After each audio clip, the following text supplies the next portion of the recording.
오늘 이 시간 김우식 전문가와 함께합니다. 어서 오세요. 안녕하십니까? 네.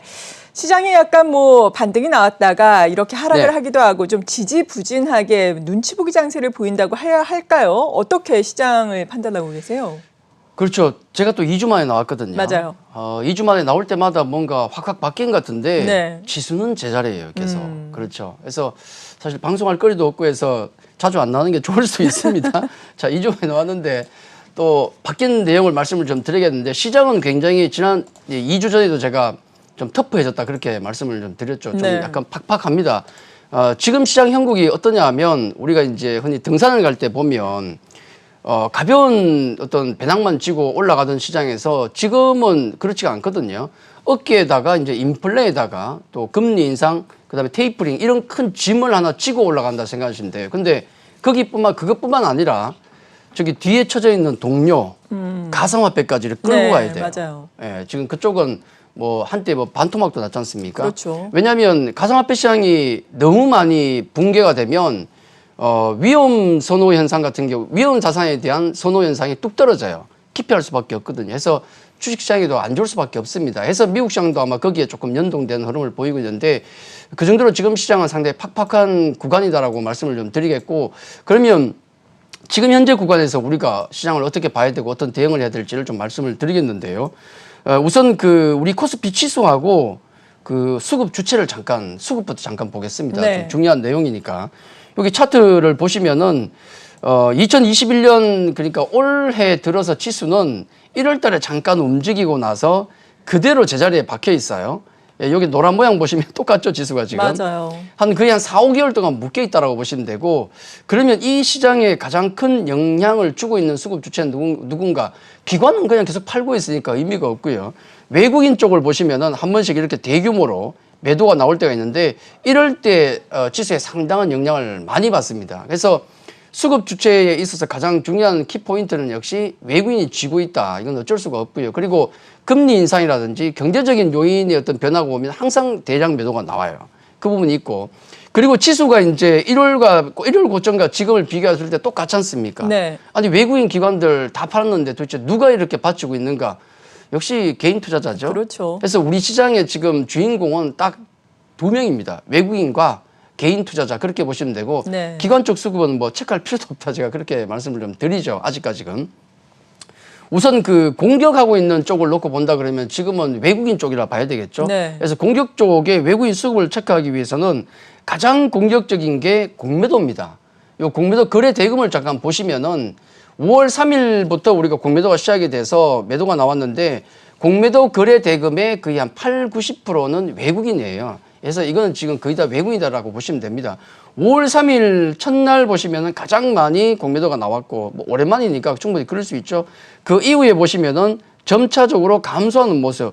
한 5월 25일자로 보면 4천억이거든요. 첫날 8천억에 그다음에 지금 시간이 지날수록 점점 줄어들고 있죠. 해서 아주 극상의 공격 세력 같은 경우도 많이 둔화됐다. 그래도 이런 측면은 조금 긍정적으로 봐도 되겠고요.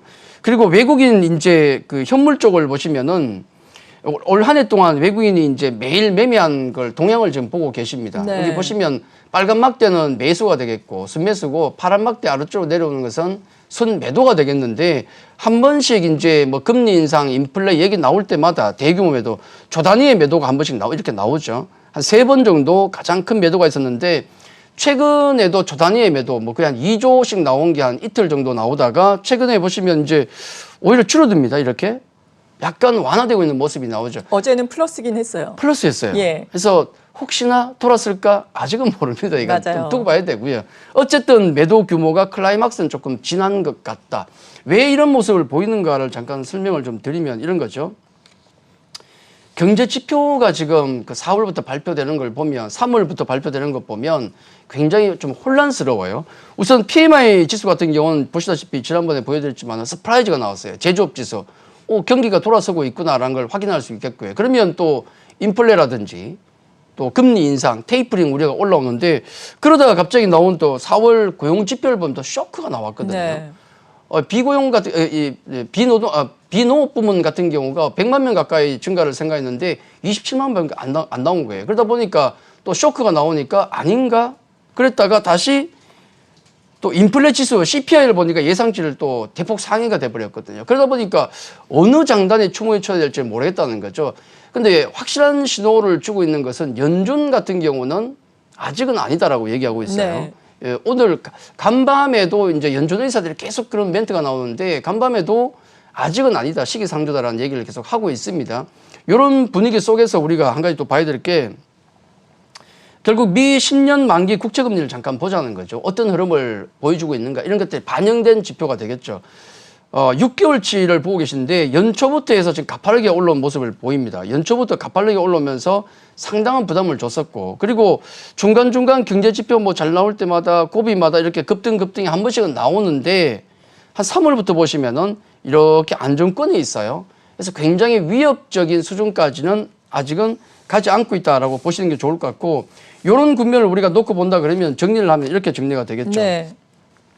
아마 그 연준의 스탠스는 아직 바뀔 것 같지는 않습니다. 아직은 그래요. 그건 뭐 제 생각이 아니고 연준이 그렇게 그렇죠. 얘기하니까 계속 얘기를 하잖아요. 공식적인 코멘트니까 아직은 아니다라고 얘기하고 있어요. 아직 몇 개월 더 봐야 된다. 인플레 같은 경우도 일시적인 것이다라고 얘기하고 있습니다. 그러면 언제쯤 스탠스가 바뀔 것인가? 바뀔 것인가가 아니고 바뀔 가능성이 있을까? 이 부분은 아마 그 잭스홀 미팅에서 한 8월 정도 그 정도면 뭔가 언급은 좀 있을 것 같아요. 그때쯤 되면은. 그 전까지는 아마 약간의 혼란스러운 모습을 보이는데 이번 주에 지표가 또 하나 발표가 되거든요. 개인 소비 지출 지표가 발표되는데 CPI하고 같이 연준에서 좀 중요하게 여기는 지표거든요. 이 지표가 또 혹시라도 좀 또 약간 예상외로 세게 나오면 네. 이번 주에 또 약간 단기적으로 출렁거릴 가능성도 물론 있습니다. 그건 우리가 좀 염두에 좀 둬야 되겠고 그래서 뭐 당장은 아니겠지만은 이런 외국인의 수급을 놓고 본다 그러면은 당장은 좀 안정이 될 수도 있겠지만은 언제든지 외국인 매도는 불쑥은 나올 수 있다라고 보시는 게 좋을 것 같고 어쨌든 공격하는 세력 같은 경우는 매도세가 많이 완화됐다가 있겠고요. 요건 약간 나은 점인데 또 약간 좀 걱정스러운 부분은 또 이런 게 있죠. 고객 예탁금을 보시면은 이번에는 수비 측면입니다. 우리 네. 국내에서 수비를 하고 있는 외국인이 조 단위로 팔 수 있는 가장 큰 이유 중에 하나는 고객 예탁금입니다. 개인들이 받쳐주니까. 그렇죠. 아니 뭐 조 단위 매물 줘라 받을게 이런 분위기거든요. 그래서 요 부분은 긍정적으로 봐야 되는데 문제는 단기적으로 봤을 때 77조 고점에서 지금 63조까지 내려와 있어요. 많이 줄었네요. 조금 줄었죠. 뭐 전체적으로 지난 2019년 3월부터 시작된 이 고객 예탁금 증가가 추세는 고점이 있긴 하지만 단기로는 좀 힘이 좀 빠졌어요. 지금 가상화폐 시장도 그렇고 이쪽도 그렇고 재미가 없다 보니까 좀 지지부진한 모습. 그래서 수급 상태를 전체적으로 정리한다 그러면은 수급 상태 같은 경우도 공격도 약해졌고 수비도 약해졌다. 수급이 그러니까 소강 상태 들어간 거고 또 이제 우리가 또 그 우리 증시 주변 여건 펀더멘탈로 본다 그러면은 뭐 경기 회복 그다음에 경제 정상화 특히 우리 기업들의 그건 뭐 미국도 마찬가지고 네. 우리도 마찬가지고 우리 기업들의 실적이 지금 계속 활기차게 증가하고 있다는 것은 분명히 호재로 작용을 하고 있습니다. 반면에 이제 아까 말씀드렸던 인플레라든지 뭐 테이퍼링, 금리 인상 이런 부분은 이제 발걸음을 좀 무겁게 하는 거죠. 해서 마지막으로 이제 시장에서 정리를 한다 그러면 그런 것 같습니다. 컨센이 형성될 때까지. 그러니까 어떤 컨센이냐면 아 그래 우리 금리 인상할게 뭐 테이퍼링 할게 만약 연준에서 그런 얘기가 막상 나오고 그러면 시장에서 받아들이기를 아 그래 그 신호는 우리 경기가 경제 상황이 좋기 때문에 그런 거지 라고 이렇게 컨센이 형성되면 오히려 유동성 장세에서 이제 실적 장세로 넘어갈 겁니다. 네. 금리가 올라가면서 올라가는 국면에 지수가 올라가는 국면을 맞이할 수도 있어요. 그건. 예, 그런 국면이 나오기 전까지는 아마 당분간은 조금 이런 혼란스러운 국면이 지속되지 않을까 해서 지금은 주도주가 없잖아요. 그렇죠. 시장에 자신이 없으니까. 그래서 지금은 호랑이를 사냥하는 시간이 아니고 네. 그러니까 주도주, 대장주, 호랑이를 사냥하는 시간이 아니고 틈새에 있는 호랑이 없는 고래 보통 늑대나 여우가 대장질을 하지 않습니까?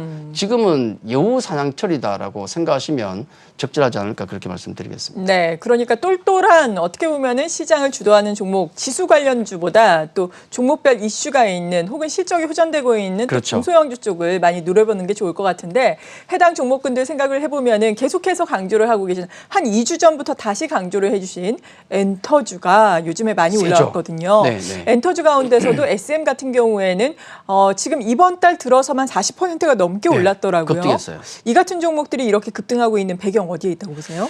이게 테마가 아니거든요. 중요한 건 네. 단순 테마라면 우리가 스쳐 지나가겠지만은 절대 단순 테마는 아니다라는 걸 네. 말씀드리고 싶고 어떤 종목은 어떤 여우 종목을 잡아야 되느냐 이걸 우리가 보여드리기 위해서 제가 그림 몇 개만 좀 보여드리겠습니다. 네. 키워드를 잡기 위해서 우선 요 그림을 보시면은 글로벌 백신 접종률입니다.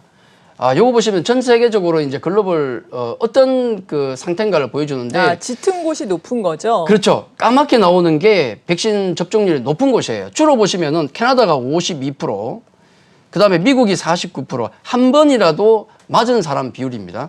영국이 56%에서 이쪽 유럽 쪽이 상당히 높고 네. 그리고 이제 북미 쪽 이쪽이 상당히 높아요. 그리고 칠레가 약간 이렇게 의외네요. 높은데 이거는 중국산이라고 합니다. 아, 네. 그건 좀 있어요. 나머지 국가들 한번 보십시오. 아시아 보시면 한국 8%, 일본 5%고요. 인도 11, 호주 12, 아프리카는 전멸입니다. 0.9%. 나이지리아 같은 경우가. 이게 뭐냐면 야 아직 멀었구나. 아직 멀었구나라고 생각할 수 있는데 이걸 거꾸로 뒤집어서 주가적인 측면에서 보면요. 네. 이 백신을 맞으면서 코로나 상황이 극복됐을 때 우리가 수혜를 받을 수 있는 종목을 놓고 본다 그러면은 아직 많이 남았다. 예를 들어서 지금 만약에 캐나다, 미국처럼 전 세계가 백신 접종률이 다 뭐 한 50, 60 거의 한 집단 면역 상태로 가 있다고 생각해 보십시오. 네. 그러면 그 수혜주의 주가는 이미 다 올라가 있어요. 그렇죠. 그러니까 아직은 이 관련주들이 남아있다. 더 간다는 얘기가 되겠고. 기회가 있다라는 말씀이시네요. 충분히 남아있다는 얘기가 되겠습니다. 그 얘기가 되겠고요. 그쪽에 한번 관심 있게 해서 보셔야 되고. 그리고 중국 증시입니다. 어저께 중국 증시가 갑자기 뜬구름같이 급등을 했어요. 특별한 이유가 있었나요? 2.4%. 중국 시장이 바닥이 아닌가, 바닥론 얘기가 나왔고, 약간 인플레가 또 약간 우려되는 모습도 나왔지 않습니까? 네. 우려가 좀 줄어드는 모습이 나왔잖아요, 최근에. 등등 해서 지금 2.4%가 올랐는데, 작년 10월 이후로 최고치랍니다, 이게. 하루 올라갔던 것 중에 최고치라고 하는데, 차트 모양이 상당히 괜찮거든요. 이게 이제 의미하는 건 그런 것 같아요. 이제 인플레 우려가 약간 완화되고 있다. 너무 이제 큰 걱정이 조금 줄어들고 있겠지만은 그동안 소외받았던 국가들의 주가가 올라갈 수 있다. 네. 유럽이나 북미 이런 쪽이 많이 올라갔었는데 아시아권 특히 중국 증시가 많이 오랫동안 기었거든요. 그래서 소외됐던 쪽, 소외됐던 섹터, 소외된 종목들이 올라갈 수도 있겠구나. 낙폭과대 종목이 올라갈 수 있다는 걸 의미하기도 하고요. 그리고 또 하나 그림 보실 게 구리 가격입니다. 자, 구리 가격이 의미하는 게 닥터커프 아니겠습니까? 그렇죠. 그래서 관련주들, 뭐 소재주들 많이 움직여 있었는데 요게 딱 꺾이면서 관련주들이 모두 안 좋았어요. 추세는 어떨까요? 추세는 살아있죠, 아직도. 예, 한 연말 정도라 이때까지 살아있을 것 같습니다. 다만 너무 과도하게 올랐던 게 분명하지 않습니까? 그래서 약간 조정 국면이다. 해서 소재주들 공략하시는 분들, 가지고 계신 분들은 요 가격을 좀 보면서 움직이시는 게 좋지 않을까 말씀을 드리겠고 또 하나 이제 보여드리고 싶은 그림은 이거죠. 어제 액티브 ETF가 이제 상장했습니다. 네. 첫날이었어요. 보통 ETF는 인덱스거든요. 지수를 그렇죠. 따라가는 쪽인데 이걸 액티브형으로 만들어서 펀드 매니저의 역량을 집어넣겠다는 겁니다. 그래서 펀드 매니저가 이제 인덱스 펀드에다가 종목을 추가적으로 집어넣어서 지수를 추종하는 게 아니라 그걸 오히려 아웃퍼폼을 하겠다는 얘기거든요. 그래서 이게 상당히 많은 액티브 ETF가 나왔는데 대부분 뭐 지수를 당연히 넘어서기 위한 거니까 여기 들어가 있는 섹터를 보시면은 대부분 다 미래차, 그다음 신재생, 그다음에 BBIG, 뭐 바이오라든지 그다음에 또 2차 전지, 인터넷 게임 쪽이죠. 그다음에 퓨처 모빌리티 이것도 뭐 자동차 쪽이지 않습니까? 그렇죠. 날아가는 자동차니까 친환경 자동차 등등해서 대부분 종목들 보면은 성장주예요. 성장주. 해서 이들 종목들의 어떤 종목들이 많이 들어가 있는 걸 보니까 현대차, 기아차 예전엔 상상도 할 수 없는 종목. 이 애들이 왜 들어가요? 이거 미래차거든요. 그럼요. 이제. 전기차지 않습니까? 그다음에 또 항공도 포함이 되겠고 여기 SK 이노베이션이 들어가 있는 이유가 뭐겠습니까? 이것도 결국 2차 전지거든요. 이런 관련주들이 많이 들어가 있고 LG화학 마찬가지예요. 이런 종목들. 그다음에 또 어떤 섹터가 들어가 있는지도 다 나오는데 요게 또 의미하는 게 뭐냐면 조금 그동안 약간 인플레 때문에 침체했던 게 성장주지 않습니까? 네. 낙폭과대 성장주들이 글쎄요 조금 회복을 할 수 있을지라는 생각도 한번 힌트도 여기서 찾을 수 있지 않을까. 제가 보였던 그랬던 그림을 통해서 아마 키워드를 좀 잡으시면 되겠고 제가 관심주로서 이제 2주 전에 보여드린 것과 크게 바뀌지 않는 어떤 종목들을 좀 보여드리는데 제가 이제 하이브 같은 경우는 한 3월 중순부터 해서 하이브를 집중적으로 말씀드렸어요. 네. 엔터주 중에서는. 근데 2주 전에 제가 SM을 딱 띄웠거든요. 그리고 호텔, 네. 신라, 모두 투어, 코로나 회복주를 좀 봐야 된다는 말씀을 드렸는데 SM이 바닥에서 한 40% 폭등을 했죠. 그러니까요. 요건 충분히 이유가 있다고 말씀을 드렸습니다. 이게 테마가 아니고 이들 종목들은 실적주입니다. 그걸 우선 주목하셔야 되겠고, 그리고 낙폭 과대주 중에서는 제가 오늘 NC를 잠깐 말씀을 또 같이 말씀을 드릴 건데 네. 우선 NC소프트부터 잠깐 제가 요걸 좀 보여드릴게요. 이게 뭐냐면 구글 마켓에서 구글 마켓에서 NC소프트의 게임이 어디에 위치해 있는가. 원래 리니지인가 리니지 2M 같은 경우는 여기 1, 2위를 차지했던 거고, 이번에 내놨던 2주 전에 제가 말씀드렸죠. 신작이 나온다고 일정이 픽스됐다고 말씀드린 그 트릭스트 M 같은 경우가 3위에 올라가 있어요. 그러니까 구글 마켓 매출액 1, 2, 3위가 NC가 싹쓸입니다. 요게 하나 중요하겠고, 조금 아쉬운 건 뭐냐면 밑에 보시면은 4위, 5위, 그다음에 7위, 9위를 보시면 다 중국 게임이에요. 네. 굉장히 열받는 부분이죠. 왜냐하면 우리는 중국 쪽에 진출을 전혀 못해요. 다 막고 있지 않습니까 지금. 근데 중국 게임들은 우리나라 와서는 해집고 있거든요. 이 부분은 굉장히 불공정한 겁니다. 이건 진짜 개선이 돼야 되는데 아직 시정이 안 되고 있어요. 굉장히 안타까운 모습이고, 오늘 포커스는 역시 NC에 관련된 얘기가 되겠는데, NC소프트 같은 경우 최근에 여러 가지 나쁜 이슈 때문에 주가가 많이 빠졌어요. 그렇죠. 낙폭이 크거든요. 근데 NC 웨스트 미국 회사 같은 경우도 NC 웨스트도 최근에 이제 흑자가 돌아섰다는 얘기도 있고, 또 매출액도 1, 2, 3위에 차지하고 있고, 가장 중요한 것은 차기작 불소2가 남아 있어요, 지금. 요게 일정이 만약에 픽스되는 모습이 나온다 그러면은 좀 적극적으로 관심을 가져도 된다. 이건 포인트를 제가 그렇게 좀 잡아드리겠고, 그리고 이제 예전에 제가 엔터주 4개 회사를 좀 비교를 해드린 적이 있습니다. 네. 엔터 4개 회사를 비교해드리면서 하이브, 예전에 빅히트죠. 하이브가 넘사벽이다. 그래서 3월 제가 중순부터는 그 종목만 집중적으로 말씀드렸는데, 이번에 엔터주 실적 발표한 거 보면은 깜짝 놀랄 수준의 발표를 했죠. 특히 하이브가 무색할 정도인데, YG 같은 경우가 그 시장 컨센서스가, 영업이익 시장 컨센서스가 52억이었거든요. 근데 95억이 나왔어요. 네. 서프라이즈가 나왔고, JYP가 나왔는데 84억을 봤었는데 이게 138억이 나왔어요. 영업이익률이 42%예요? 거의 뭐 기절할 지경이죠. 예. YG는 제가 예전에 덩치는 좀 작은데 근육질의 네. 그 회사라고 말씀드렸는데 무려 영업이익률이 42%, 말도 안 돼요, 이건. 또 SN 같은 경우는 지금 컨센서스가 형편없었죠. 한 33억 정도 영업이익을 생각했었는데 무려 5배, 154억이 나왔거든요. 네. 어떻게 해서 이런 실적이 나올 수 있을까? 제가 보기에는 아마 코로나 시대의 최대 수혜주가 엔터주일 겁니다. 우리가 생각했을 때 코로나 피해주라고 볼 수 있었는데, IT가 발달된 우리나라 같은 경우는 온라인 쪽을 특화가 되어 있지 않습니까? 그렇죠. 그러다 보니까 컨텐츠 쪽이 대폭 신장하면서 엄청난 서프라이즈가 나오고, 더 중요한 건 지금 코로나가 극복되는 상황이기 때문에 하반기에 콘서트가 열리게 되면 이들 기업의 실적은 더 늘어난다는 거예요. 특히 하이브 같은 경우는 분기당 매출액이 1,000억이 나올 수 있답니다. 네. 작년 영업이익이 하이브가 1,400억인데 올해 콘서트만 재개되면 무려 분기당 1,000억이 가능한 회사다라고 리포트가 지금 나오고 있어요. 그러니까 온라인 쪽에서도 코로나 상황에서도 실적이 서프라이즈가 나오고 있고, 하반기 되면 충분히 제가 보기엔 가을, 겨울이면은, 겨울이 보통 성수기거든요. 네. 그때쯤 되면 콘서트가 충분히 가능할 겁니다. 그러면 엔터주들은 단순 테마가 아니고, 이건 여행주도 마찬가지예요. 근데 여행주는 보시면 오프라인 매출이 지금 안 나오잖아요. 온라인도 없고. 네. 근데 엔터주 같은 경우는 온라인도 터지는데 오프라인 매출까지 지금 기다리고 있거든요. 특히 5월, 6월은 각사의 주력 엔터, 이 주력 아티스트들이 모두 복귀해요. 이미 그 빅히트 같은 경우는 지금 우리 방탄소년단이 나왔죠. 맞아요. 그리고 6월 초에는 엑소가 나옵니다. SM의 주력이거든요. 그리고 트와이스가 또 6월에 나와요. 각 주력 아티스트들이 5월, 6월에 다 등장하기 때문에 온라인 실적, 오프라인 실적, 그다음에 아티스트 이제 컴백까지 겹쳤기 때문에 한 6월 정도까지는 역시 우리가 계속 관심 있게 봐야 되고, 다만 좀 급등한 종목들은 속도 조절은 조금 필요하지 않을까, 그 말씀을 같이 드리도록 하겠습니다. 네, 오늘 여기까지 듣겠습니다. 김우식 전문가와 함께했습니다. 고맙습니다.